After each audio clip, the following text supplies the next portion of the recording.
La semana pasada tuvimos varios hermanos de San Pedro allá en Teus.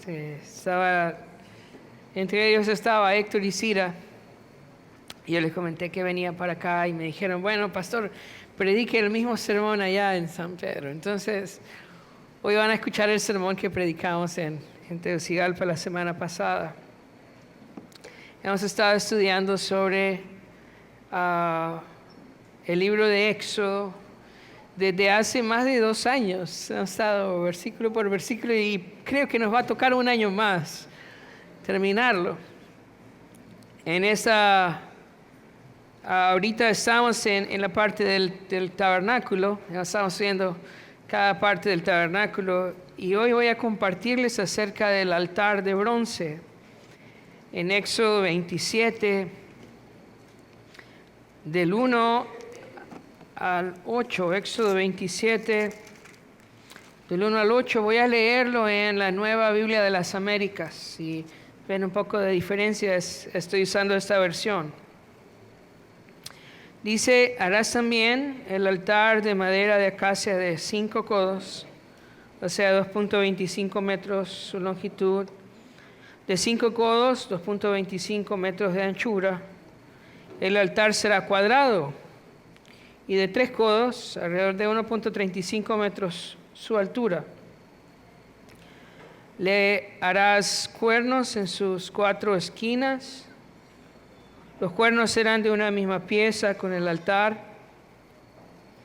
y lo revestirás de bronce.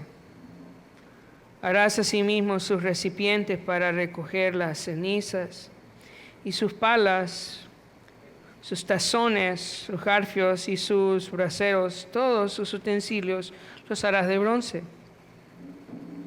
Le harás un enrejado de bronce en forma de red, y sobre la red harás 4 argollas de bronce en sus 4 extremos, y le pondrás debajo el borde del altar, de manera que la red llegue hasta la mitad del altar. Harás también varas para el altar, varas de madera de acacia, y las revestirás de bronce. Las varas se meterán en las argollas de madera, que las varas estén en ambos lados del altar cuando sea transportado. Harás el altar hueco de tablas, según se te mostró en el monte, así lo harás. Vamos a orar y pedir que el Señor use su palabra en nuestras vidas. Padre, te damos gracias esta mañana por tu santa palabra que nos concedes a meditar esta mañana. Habla en nuestros corazones, Señor, que tu Espíritu, Padre, obre de manera poderosa, Señor, en tu iglesia, en cada hermano, en cada persona que escucha. Señor, tú estás aquí, tu presencia está aquí. Habla hoy, Señor, a tu iglesia. Abre nuestros ojos, nuestro entendimiento. Te lo pedimos en el nombre de Jesús. Amén y amén. A veces leemos el Antiguo Testamento y leemos todos estos rituales y todos estos muebles y pensamos, bueno, ¿y qué tiene que ver eso conmigo? ¿Verdad? ¿Qué tiene que ver eso con nosotros? Eso es del Antiguo Testamento. Bueno, tiene que ver muchísimo. Tiene que ver con Cristo y tiene que ver con su obra. Y hermanos, toda la Escritura habla de Jesús y de su obra. Lo que el Señor está haciendo a través de todos estos rituales es mostrando de manera gráfica lo que Jesús haría para salvarnos, para redimirnos de nuestros pecados. Ese altar de bronce estaba ubicado en el atrio, que es la parte de enfrente del tabernáculo. El tabernáculo tiene 3 partes. Está el atrio, está el lugar santo y está el lugar santísimo, ¿verdad? El lugar santo y el lugar santísimo están dentro de la tienda y el atrio es la parte de enfrente, como decir el patio o el porche, ¿verdad? Y en ese patio ahí está ese altar que era el lugar donde se ofrecían los sacrificios. Ahora, el tabernáculo se ponía en medio del pueblo de Israel, en el centro. Ahí se levantaba el tabernáculo y todas las tribus de Israel estaban alrededor del tabernáculo. Escucha, nadie podía entrar al tabernáculo, solo los sacerdotes. Y el sumo sacerdote una vez al año al lugar santísimo, pero tampoco podía entrar sin un sacrificio, sin pasar por ese altar de bronce, sin que haya una víctima ahí.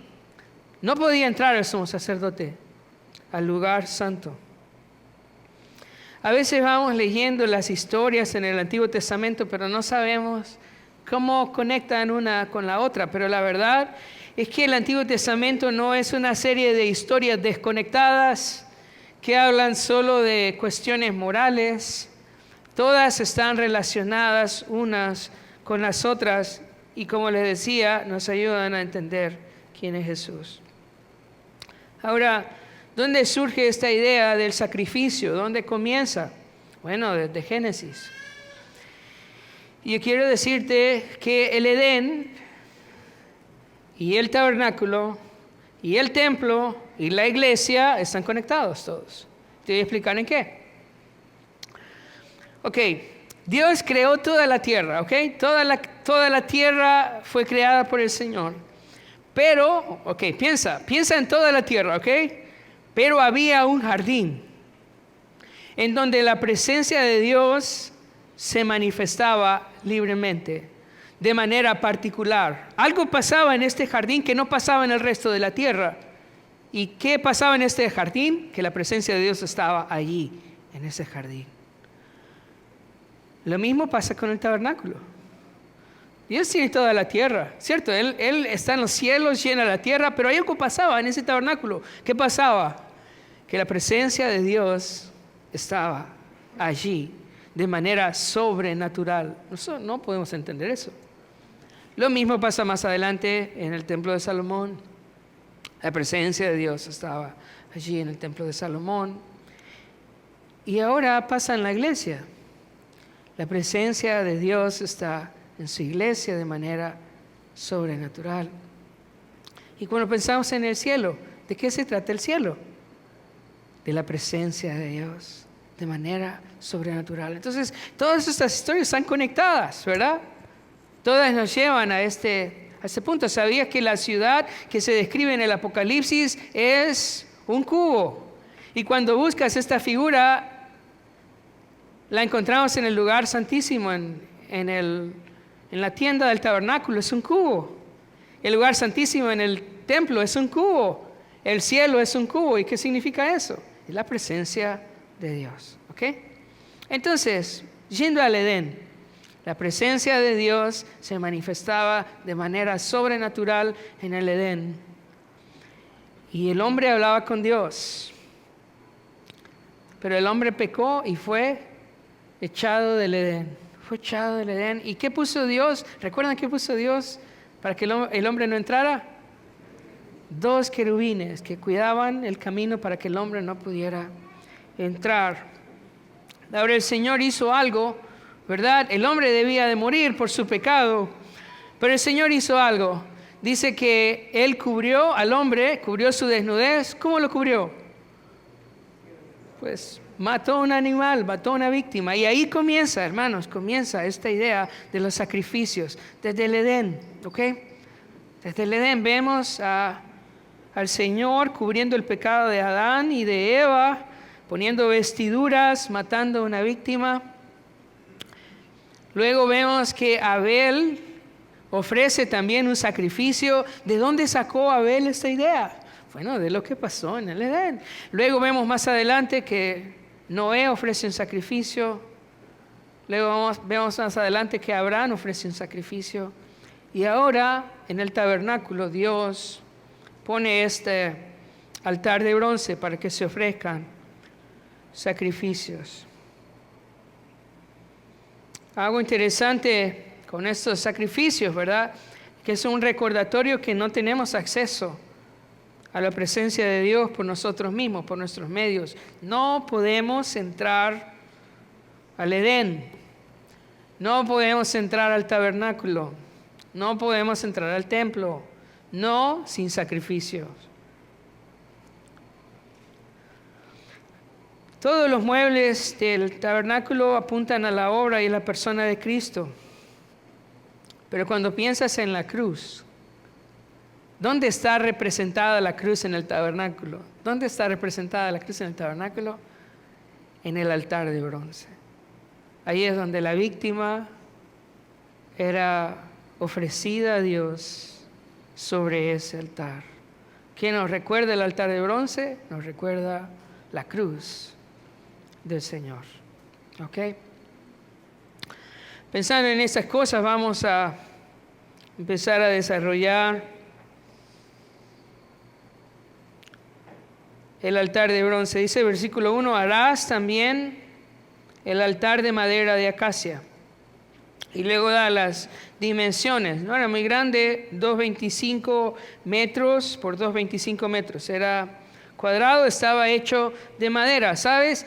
La mayoría de los muebles del altar está hecho de madera. Solo que los muebles que están adentro están cubiertos de oro, pero los que están en el atrio están cubiertos de bronce. Y aquí hay una enseñanza acerca de la obra de nuestro Señor Jesucristo. Cuando leemos Filipenses 2:5, voy a leerlo, Filipenses 2:5 dice: haya pues en vosotros este sentir que hubo también en Cristo Jesús, el cual siendo en forma de Dios no estimó el ser igual a Dios como a cosa a que aferrarse, sino que se despojó a sí mismo, tomando forma de siervo, hecho semejante a los hombres, y estando en la condición de hombre se humilló a sí mismo, haciéndose obediente hasta la muerte y muerte de cruz. Por lo cual Dios también le exaltó a lo sumo y le dio un nombre que es sobre todo nombre, para que en el nombre de Jesús se doble toda la rodilla de los que están en los cielos, en la tierra y debajo de la tierra. Quiero que pienses. Adentro de la tienda, todo de oro. Afuera, de bronce. ¿Cuál tiene mayor dignidad, el oro o el bronce? El oro. El oro tiene que ver con los reyes, ¿verdad? Tiene que ver con el esplendor y la gloria, con la riqueza.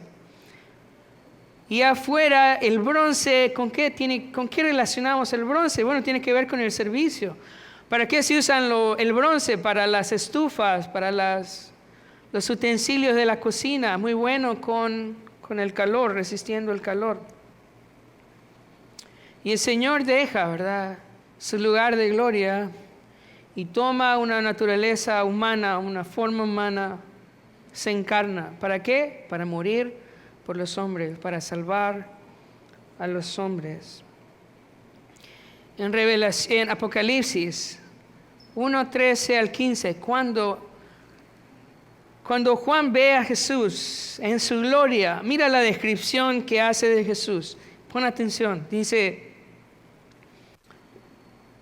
Apocalipsis 1:13 al 15, y en medio de los 7 candeleros, a uno semejante al Hijo del Hombre, vestido de una ropa que llegaba hasta los pies y ceñido por el pecho con un cinto de oro.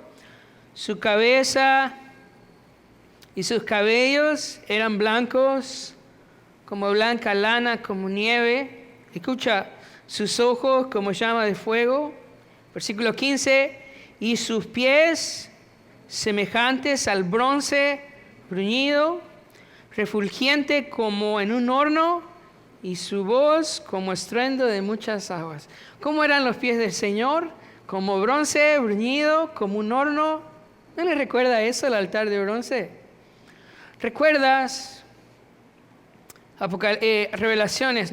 Génesis. Que tengo aquí el nombre en inglés y me trabo. Génesis 3:15, en la promesa del Salvador.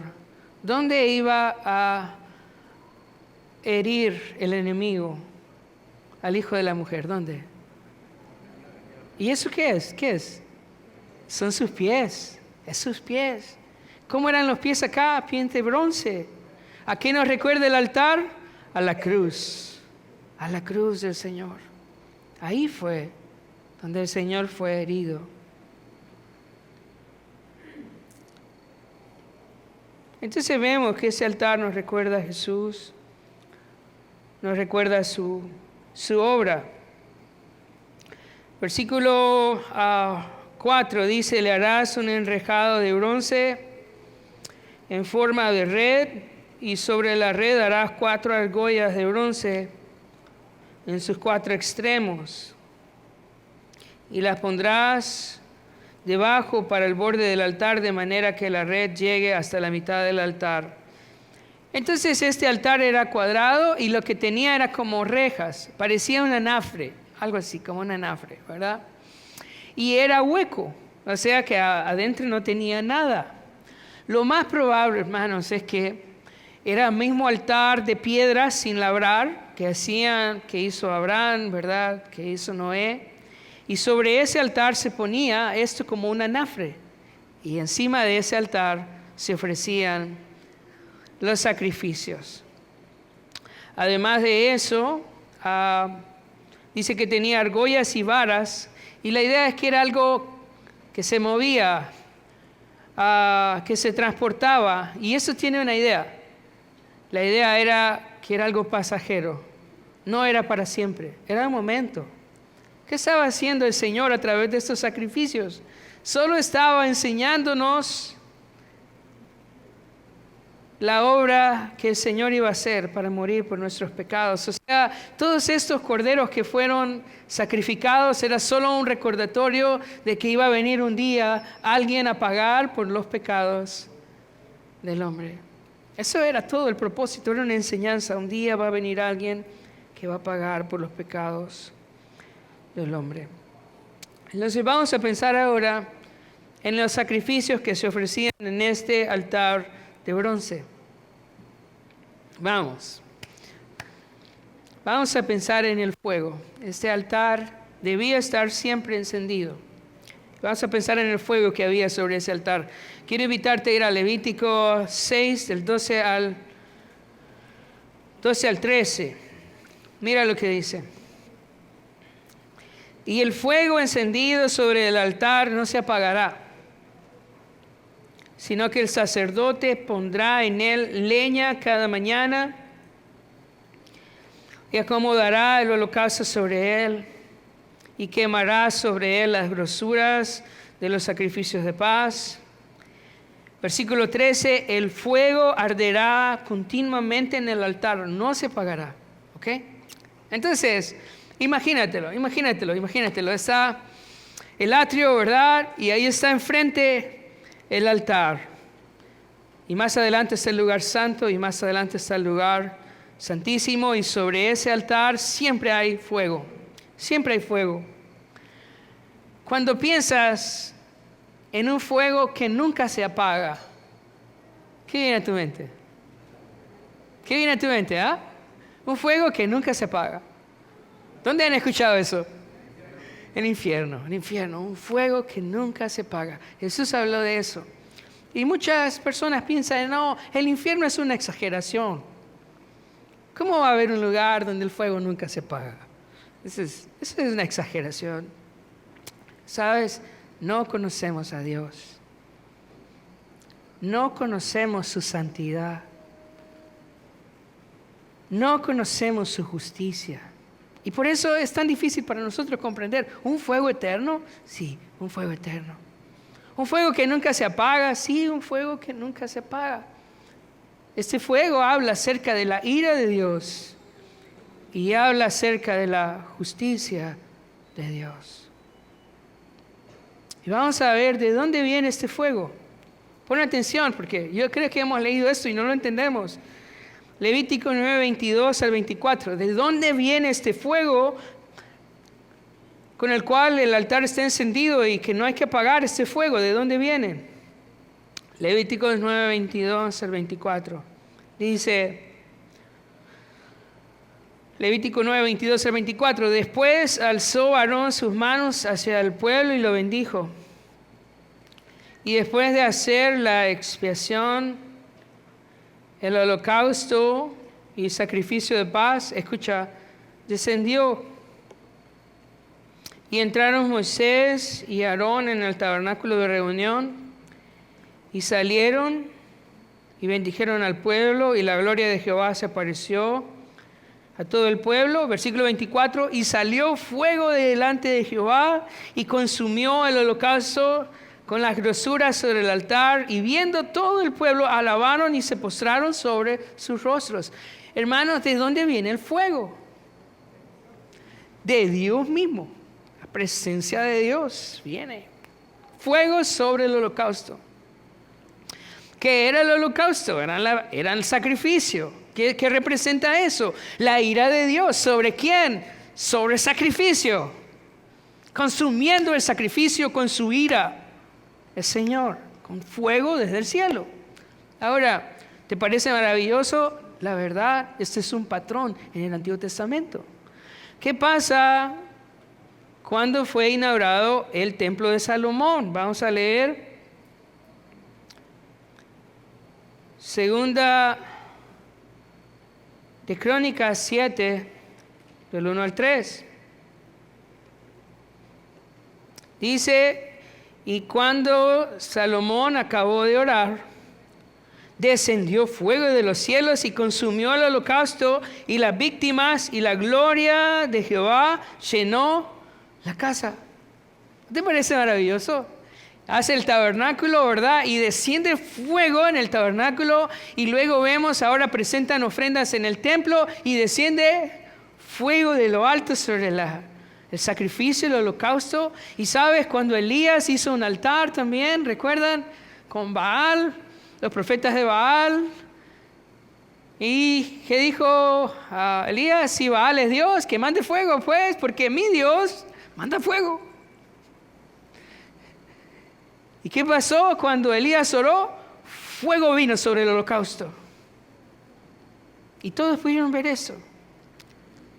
Es interesante, cuando se inauguró el tabernáculo, Dios mandó fuego sobre el holocausto, y los hijos de Aarón, escucha eso, tomaron incensarios y ofrecieron a Dios un fuego extraño, un fuego que ellos habían encendido, y encendieron sus incensarios.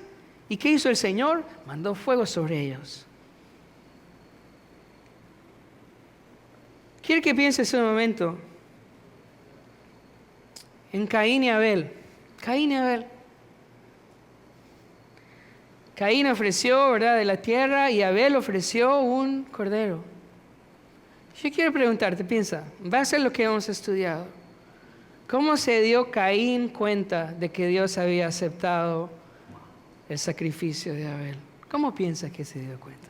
¿Sabes? Lo más seguro es que descendió fuego del cielo y consumió el sacrificio de Abel. Entonces este fuego viene de la presencia de Dios y representa la ira de Dios siendo derramada sobre el sacrificio.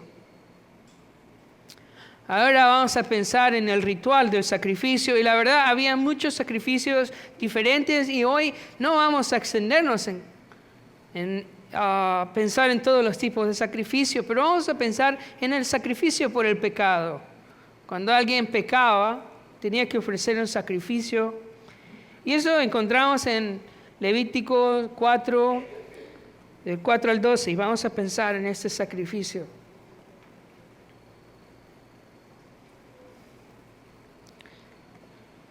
Levítico 4, del 4 al 12, mira lo que dice. Traerá el becerro a la puerta del tabernáculo de reunión delante de Jehová, y pondrá su mano sobre la cabeza del becerro, y lo degollará delante de Jehová. Y el sacerdote ungido tomará de la sangre del becerro y la traerá al tabernáculo de reunión. Y mojará el sacerdote su dedo en la sangre y rociará de aquella sangre 7 veces delante de Jehová hacia el velo del santuario. Y el sacerdote pondrá de esa sangre sobre los cuernos del altar del incienso aromático que estaba en el tabernáculo de reunión delante de Jehová, y echará el resto de la sangre del becerro al pie del altar del holocausto que está en la puerta del tabernáculo de reunión, y tomará del becerro para la expiación toda la grosura, la que cubre los intestinos y la que está sobre las entrañas, los 2 riñones, la grosura que está sobre ellos y la que está sobre los ijares. Y con los riñones quitará la grosura de sobre el hígado, de la manera que se quita del buey del sacrificio de paz, y el sacerdote la hará arder sobre el altar del holocausto. Y la piel del becerro y toda su carne, con toda su cabeza, sus piernas, sus intestinos y su estiércol, en fin, todo el becerro, sacará fuera del campamento a un lugar limpio, donde se echan las cenizas, y lo quemarán al fuego sobre la leña, en donde se echan las cenizas será quemado. Vamos a pensar en el ritual. No te duermas, es importante. De pronto, para nosotros es pesado, pero bueno, mira el lado positivo. ¿Quién predica de Levítico? Hoy puedes entender este pasaje, vamos a pensarlo. ¿Okay? ¿Cómo funciona el ritual? Dice en el versículo 4, traerá el becerro a la puerta del tabernáculo de reunión de Jehová. Escucha, y pondrá su mano sobre la cabeza del becerro. ¿Okay? Entonces, cuando alguien pecaba, traía un cordero y tenía que poner su mano sobre el cordero, ¿verdad? Tenía que poner su mano. ¿Qué significa eso? ¿Qué significa eso de poner su mano? Bueno, significa 2 cosas, ¿ok? La primera cosa que significa es, Señor, no derrames tu ira sobre mí. Trae tu ira sobre este cordero, ¿ok? Yo pequé, pero no me castigues a mí. Que tu castigo y tu justicia, tu justa ira venga sobre este becerro. Eso se llama sustitución, ¿ok? No solamente eso, sino que también hay una representación, ¿ok? 2 cosas. Sustitución, en vez de que me castigue a mí, castiga al becerro. La segunda parte es representación. Este becerro me representa a mí. Tú estás derramando tu ira sobre este becerro, pero este becerro va en representación mía a tu altar. Yo no voy a ir, pero este es mi representante, este cordero, ¿ok? Entonces el sacerdote tomaba el cordero y lo degollaba, ¿ok? Escucha eso. Y parte de su sangre, cuando era el día de la expiación, lo llevaba hasta el propiciatorio. El propiciatorio era la tapadera del arca del pacto y tenía 2 querubines. Escucha, 2 querubines. ¿Qué te suenan esos querubines? ¿Dónde lo vimos? Génesis, en el Edén, 2 querubines. Y los querubines estaban viendo hacia abajo y ahí ponían unas gotas de sangre en el propiciatorio. Y los querubines miraban la sangre. Otro lugar donde se depositaba la sangre era sobre el velo. ¿Y sabes qué? El velo también tenía querubines. Y se ponía sangre 7 veces en el velo. ¿Dónde más se ponía sangre? Se ponía sobre el altar del incienso, que es otro mueble que está en el lugar santo. En los cuernos se ponía un poco de sangre. Y el resto, que era mucha sangre, ¿ok?, se ponía en el altar de bronce. Ahí en el pie del altar de bronce se ponía mucha sangre. Ahí. Piensa en la cruz. ¿Dónde estaba la sangre? ¿Al pie de la cruz? Bueno, al pie del altar se depositaba la sangre.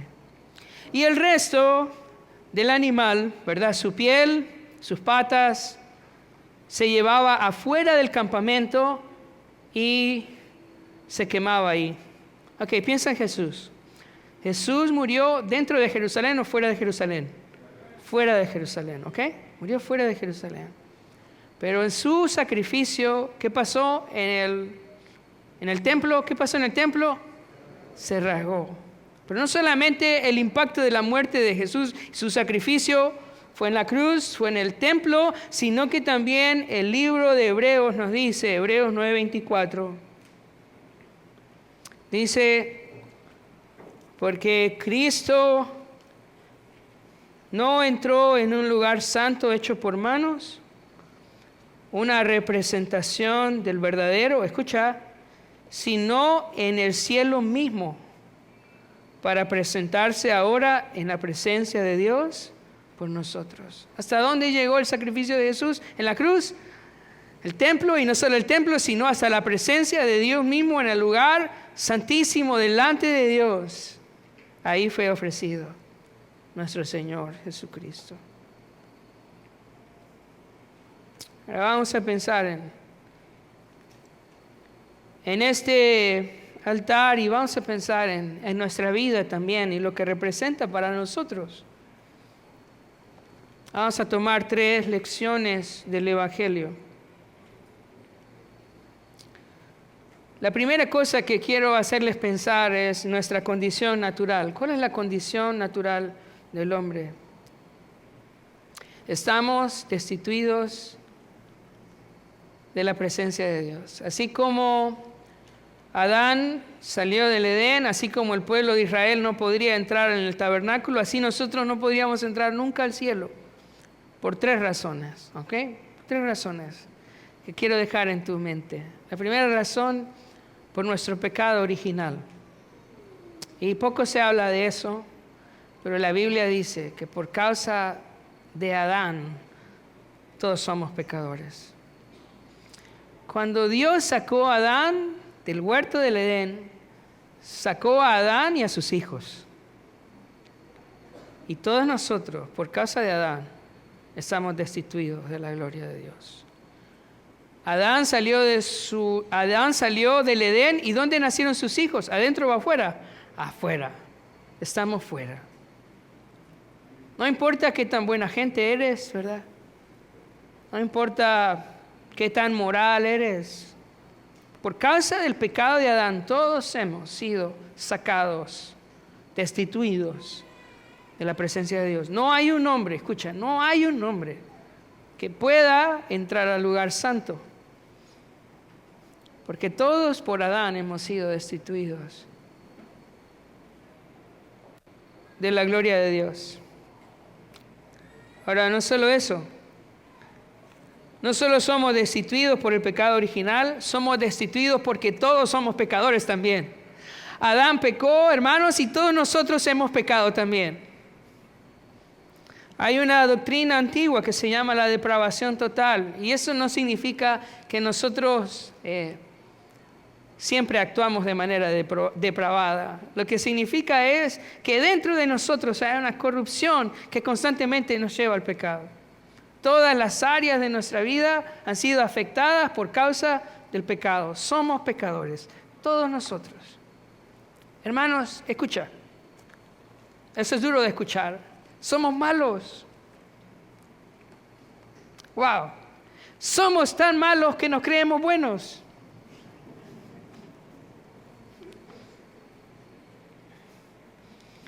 Y hay una tercera cosa que quiero que pienses en nuestra condición. Hemos sido destituidos por causa del pecado original de Adán. Hemos sido destituidos por nuestra propia corrupción. Y también estamos en una condición de total incapacidad para nuestra salvación. No podemos salvarnos por nosotros mismos. Hermanos, algunos piensan que por hacer buenas obras van a borrar sus pecados, pero eso es imposible. Dios es justo. Si yo cometo un crimen, ¿ok? Y luego hago muchas cosas buenas, ¿eso borra mi crimen? No borra mi crimen. Las buenas obras no borran mis pecados. Yo no puedo salvarme a mí mismo. ¿Sabes? Querer salvarse a uno mismo es como querer saltar y llegar al cielo. Eso es imposible. Yo no llego al cielo saltando. Yo no puedo salvarme a mí mismo. No puedo. En el Antiguo Testamento hay una enfermedad, y aún en el Nuevo hay una enfermedad muy común en el pueblo de Israel. ¿Cuál es esa enfermedad? La lepra. Es una enfermedad común. Y sabes que creo que Dios permitió esa enfermedad dentro de su pueblo para mostrarnos la realidad del pecado. La lepra era una enfermedad que afectaba no solamente la piel, sino que afectaba los órganos internos de las personas. Literalmente la gente se podría por dentro y por fuera, desde la cabeza hasta los pies. Y un leproso, hermanos, era sacado de la congregación. No podía tener comunión. por su condición de lepra. No había una cura para la lepra. Había que haber una intervención divina. Y sabes, esa es nuestra condición. Todos leprosos, todos contaminados por el pecado. De pronto estás pensando, pero yo no me veo así de leproso. Leproso, sí estás leproso. De los pies a la cabeza, por causa del pecado. Por dentro y por fuera, por causa del pecado. ¿Y sabes qué? Estás destituido naturalmente de la gloria de Dios. No puedes sentarte a la mesa del Señor en tu condición natural. Eres un pecador. No puedes entrar al lugar santo. Eres un pecador. Estás destituido de la presencia de Dios por tu condición de pecado. Entonces quiero que quede eso en tu corazón. Primero, la condición del hombre. La segunda cosa que quiero que pienses es sobre la ira justa de Dios que debe ser satisfecha. Mira, yo creo que la gente hoy tiene un falso concepto de Dios y dice, no, Dios es bueno, Él no va a castigar. Sí, Él. Yo creo que cuando me presente delante de Dios, Él me va a dejar entrar porque Él es bueno. Yo quiero presentarte a Dios porque creo que muchos no lo conocen. Pero Dios es santo y Él es justo. Y escucha, no va a pasar por alto el pecado. Quiero que piénsalo, en un juez que no castiga el pecado. ¿Cómo es ese juez? ¿Es realmente justo? No, es malo, es muy malo. Si yo cometo un crimen y me presento delante del juez y el juez dice, no te preocupes, déjalo así. Ese juez es muy malo. Pero quiero decirte algo, Dios es bueno. Él es santo y Él es justo. Y Él no va a pasar por alto el pecado. Él no pasa el pecado. Hermanos, Él trata con el pecado. Y no solamente en el infierno. Él trata con el pecado hoy. Cuando Adán pecó, ¿verdad? ¿Qué le dijo el Señor? Con el sudor de tu frente vas a cultivar la tierra. ¿Y qué te va a producir la tierra? ¿Sabes qué hace el pecado? Trae sufrimiento terrenal. Trae sufrimiento terrenal. No es solo que Dios va a castigar allá cuando me muera. No, el pecado trae sufrimiento en tu vida hoy. Dios trata con el pecado y castiga el pecado aquí.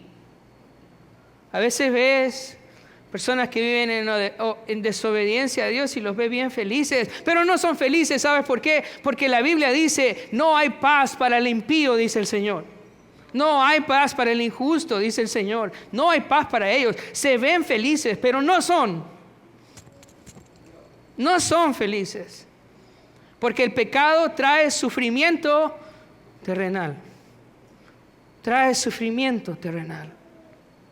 Ahora, el pecado no solamente trae sufrimiento terrenal. El pecado también te lleva a la muerte física. Porque Jesús dice que la paga del pecado es muerte. Y sabes, por causa del pecado, la gente muere. Dios trata con el pecado. Así que no solamente trae sufrimiento terrenal, trae la muerte física, sino que también hay un castigo eterno. Un castigo que no termina por la eternidad. ¿Sabes por qué? Porque nuestro Dios es eterno y su ira es eterna también. Dios es un Dios justo que trata con el pecado en esta vida y en la eternidad. Y en este punto estás pensando de pronto, ¿y entonces dónde está el amor de Dios? ¿Dónde está el amor de Dios? Todos somos pecadores y Él castiga el pecado. ¿Dónde está el amor de Dios? Te voy a decir dónde está el amor de Dios. El amor de Dios está en Jesús. En Él está el amor de Dios. El amor de Dios está en ese altar de bronce, en donde Él envió a su Hijo Jesucristo para cargar en Él nuestros pecados y recibir la ira de Dios, para que nosotros podamos hoy tener perdón de pecados y acceso al Padre. Ahí está el amor de Dios, en la persona de Jesucristo. Y yo quiero decirte algo: el que rechaza al Señor Jesucristo, rechaza también el amor de Dios. Y si tú rechazas el amor de Dios, entonces vas a recibir la ira de Dios. O recibes el amor de Dios mostrado en la persona de Jesucristo, o entonces vas a tener que enfrentarte a la ira de Dios un día. Solo hay dos opciones: recibes el amor de Dios por medio de la fe en arrepentimiento y vienes a los pies de Jesús, o entonces vas a tener que enfrentarte a la ira eterna de Dios.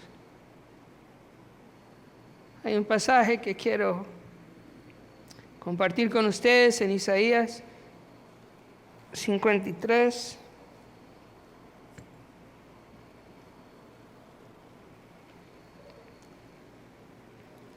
Isaías 53, 4 al 6. Mira lo que dice.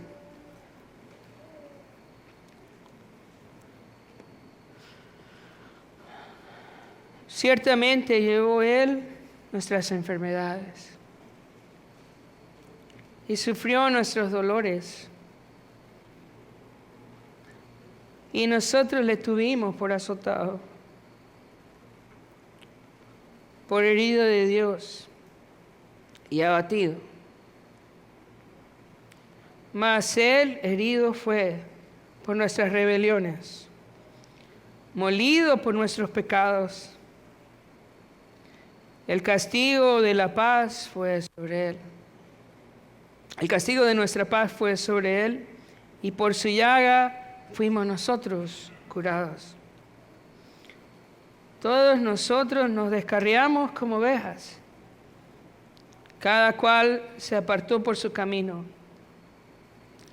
Mas Jehová cargó en Él el pecado de todos nosotros. Y esa mañana yo tengo una invitación para ustedes. Si aún no ha entregado su vida a Cristo, venga al altar de bronce esta mañana. Aquí hay gracia, aquí hay misericordia para el pecador. Si hay algún leproso esta mañana acá, que está cargado de sus pecados, que no siente paz en su corazón, venga al altar de bronce esta mañana. Hay perdón para todos, hay misericordia en Cristo Jesús. Usted conoce su corazón, conoce su vida, conoce su condición. Si no ha entregado su vida a Jesús hoy es el momento de venir. Corra, no espere, corra. Aquí hay misericordia para usted en el altar de bronce. En la cruz de Jesús hay lugar para pecadores que quieran encontrar perdón esta mañana. Hay lugar. Puede venir a Jesús.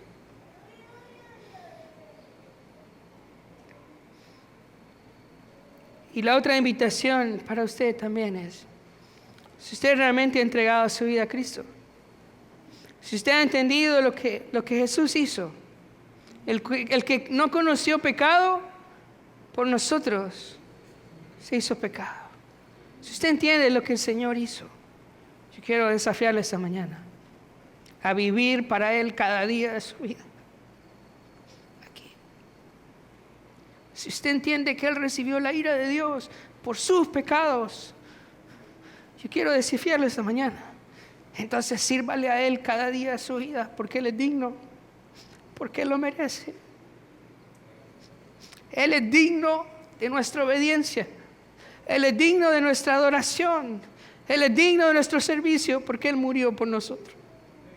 Y si realmente has conocido al Señor, si realmente te has acercado al altar de bronce, no hay otra opción para nuestra vida que rendirnos completamente a Él. No servimos a los hombres, servimos al Rey de Reyes, al Señor de Señores, que dejó su trono para morir en una cruz por nosotros. Vivamos para Él. vivamos para Él. Vamos a orar. Señor, que esta mañana no nos vayamos de aquí igual, Señor. Que no nos vayamos como venimos, Señor. Que temamos, Padre. Abre nuestros ojos para ver tu gloria y tu santidad, Señor. Y si hay alguien acá que todavía no ha encontrado el perdón de pecados, que pueda correr a la cruz esa mañana, oramos, Señor. Trae salvación a tu iglesia, añade los que han de ser salvos esta mañana, Señor. Y a nosotros, los que hemos conocido tu nombre, Señor, los que hemos venido a tu altar.